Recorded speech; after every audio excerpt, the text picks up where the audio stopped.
늦은 시간까지 고생 많으십니다. 감사합니다. 오늘 그 장관님 답변을 쭉 들으니까 상당히 고뇌에 찬 그러한 답변이 많았다는 것을 느낍니다. 사실 장관님께서 맨 처음에 취임하실 때 중국 대사도 역임하셨고 남북 관계에 대해서 또 다른 차원에서 종합적으로 보실 그런 기회가 있었기 때문에 또 장관님께서 그런 입장도 표명하신 바 있고 여러 가지 대북 좀 유연성 있는 자세가 나오지 않을까 그렇게 기대를 했던 것이 사실입니다. 실제로 언론 보도도 그렇게 많았고요. 네. 근데 오늘 이렇게 장관님 말씀을 이렇게 들으니까 이제 그런 기대에 맞는 성과는 나오지 않았는데 사실 장관님께서는 그걸 위해서 많은 노력을 해오신 것 같아요. 그런데 의원들 질문도 그렇지 않고 더 적극적인 조치를 원하고 있고 장관님께서는 거기에 대해서 좀 억울하다는 생각이 드십니까?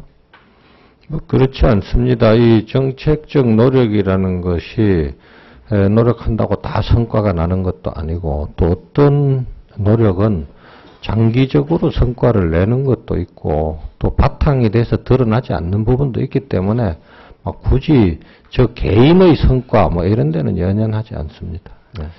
그런 점에서 아까 장관님께서 이전 정부의 포용 정책에 대해서 성과도 있었다 하고 평가하신 발언을 저는 평가합니다. 근데 사실 포용 정책이라는 게 어떤 특정 정권의 정책이 아니고 그렇습니다. 사실 우리 정부의 쭉 일관된 정책이었습니다. 과거에 민족 공동체 통일 방안 같은 것도 네. 큰 의미의 포용 정책의 일환이었죠. 네. 그래서 그런 포용의 원칙과 또 상황에 따른 유연성을 갖고 성과를 도출해내는 것이 우리 대북 정책에서는 필요하다 이렇게 보고 있습니다. 이게 기본적인 자세라고 할 수 있는데 장관님께서 거기에 동의하시는가요? 그렇습니다. 네. 네. 이전 정부에서 아까 통일부 보고에도 있었습니다만은 6회에 걸쳐서 260만 톤의 쌀을 유상으로 그러니까 차관 형태로 지원을 했습니다. 그렇습니다. 그걸 1년에 그걸로 따져보면 연간 40만 톤이 넘습니다. 상당한 양인데 그때 그것을 북한 사람들은 갚을 생각을 하고 받았을까요? 내용은 제가 이렇게 단정하기는 어렵습니다만은 차관 계약서를 작성한 것으로 놓고 보면 갚아야 되는 돈입니다. 그런데 지금 저희가 아까 보고서에 보면 2번에 걸쳐서 독촉을 했다 그러는데 북한은 아무런 응답이 없질 않습니까? 그렇죠. 왜 그렇다고 생각하십니까? 능력이 없어 그렇다고 생각하십니까? 갚을 의사가 없어 그렇다고 생각하십니까? 북한이 무슨 생각을 하고 또 왜 그렇게 하는지를 제가 추정하기는 어렵습니다. 그러나 제가 분명히 말씀드릴 것은 이것은 차관 계약서로 해서 정부 간의 합의에 의해서 차관으로 간 것이고 갚게 되어 있으니까 상환하도록 노력을 하겠습니다. 다만 북한이 이러한 상환에 대해서 지금 말씀하신 대로 어려움이 있다든지 다른 형태로 상환할 생각이 있다든지 하면은 그런 생각을 저희에게 전달해 올 것으로 알고 그때 가서 그 문제를 판단할 수 있다고 생각합니다. 저도 그렇게 되기를 바라고 있습니다. 네. 그러나 제 본 의원이 이거를 보는 상황 인식은요.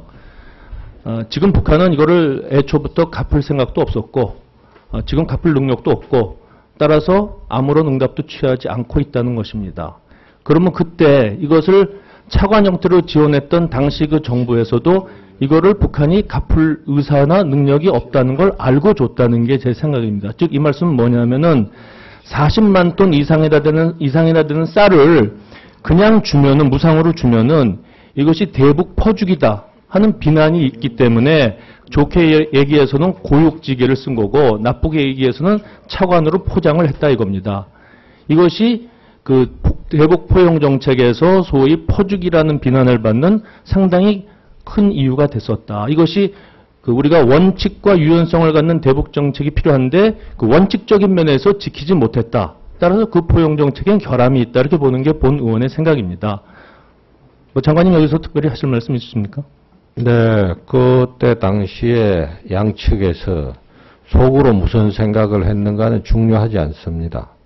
지금 현재 장관이 업무를 처리하는 것은 제가 가지고 있는 차관 계약서와 남북 간의 합의서에 의해서 차관된 돈을 대한민국 정부가 상환해야 된다, 상환받아야 된다 하는 것이고, 이 상환의 절차나 방식에 대해서는 그 상환할 쪽에서 다른 의견이 있으면 협의를 할 수 있다 하는 그런 생각입니다.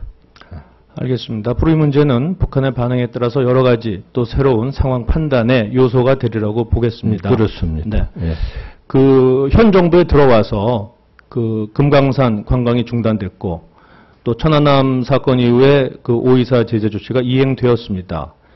국민의 재산을 보호하는 것이 가장 큰 임무인 정부로서는 당연히 취해야 될 조치라고 저는 봅니다. 그러한 점에서 이러한 조치의 정당성은 있었다, 그렇게 봅니다. 그런데 아까도 장관님 말씀이 계셨지만 뜻하지 않은 결과가 이제 계속 나오고 있는 거죠. 그러니까 남북 관계가 경색이 되고 긴장이 높아지고 또 우리 국민들이 많은 또 재산상의 피해를 입고 또 거기다 북한의 경제가 중국에 대한 의존도가 점점 높아지고 이러한 상황이 지속되는 것은 기본적으로 바람직 않다고 봅니다. 그래서 이 상황을 타개하기 위해서는 좀 더 창의적이고 능동적인 그리고 유연성 있는 대책이 마련되어야 된다고 보는데 여기에 대해서 어떻게 생각하십니까? 심 의원님 생각을 오늘 이 상위에 계신 의원님들께서 대체로 그런 생각을 많이 하시는 것 같습니다. 제가 말씀드리고자 하는 것은 여러 가지 창의적인 노력과 가능한 노력은 해나가야 된다는 데 동의합니다. 다만 이 관광객이 총으로 맞아서 사망을 했는데 여기에 대해서 신변 안전이 여전히 위험한 상태에서 우리 관광객을 보낼 수는 없습니다. 정부로서는. 그리고 또 하나는 무슨 일이 있어도 시간만 흘러가면은 해결이 된다는 그런 선례를 남기는 것은 앞으로 북한과 이 일을 해나가는데 매우 어려움을 줄 수 있습니다. 당장은 불편하지만은 이것이 이런 일이 있으면 안 된다는 것이 확인이 돼야 미래에 지금 죽은 사람의 생명이 아깝고 또 지금 고통받는 분들이 매우 안타깝긴 하지만은 미래의 관광객들의 안전을 보장하는 것이 정부로서는 매우 중요하고 또 북한이 한국을 대할 때 이 시간이 흘러가면 적당히 되는 거다. 이런 사고를 하지 않도록 하는 것도 매우 중요하다고 생각합니다. 그래서 우리로서는 최소한의 신변 안전 보장을 하면은 나머지는 실무적인 거다. 이렇게 얘기를 하고 있는 겁니다. 네.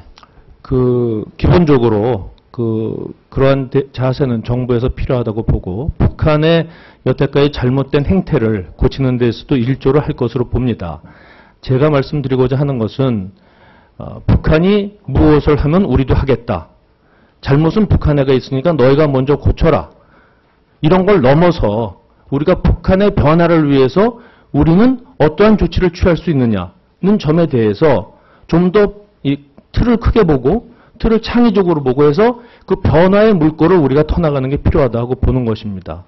장관님 최근 6.28 방침이라는 6.28 방침이요. 최근에 보도됐던 경제 개선 조치 예, 관해서 그런 것을 들어서 알고 있습니다. 근데 자세한 것은 제가 공개적으로 말씀드리는 것보다는 저희 실무자 찾아뵙고 전후 관계를 자세히 설명드리는 것이 좋겠다. 알겠습니다. 하여튼 여러 가지 혼란스러운 시그널이 북한으로부터 나오고 있습니다만은 이러한 도전적 상황을 기회로 만들기 위해서 조그만 실마리라도 잡아서 활용해 나가는 그러한 자세가 필요하다 하는 점을 강조드리고 싶습니다. 네, 심 의원님과 오늘 질문하신 많은 의원님들께서 말씀하신 내용을 제가 새겨 듣도록 하겠습니다. 감사합니다. 나머지는 추가 질문 때 또 드리겠습니다. 감사합니다. 네.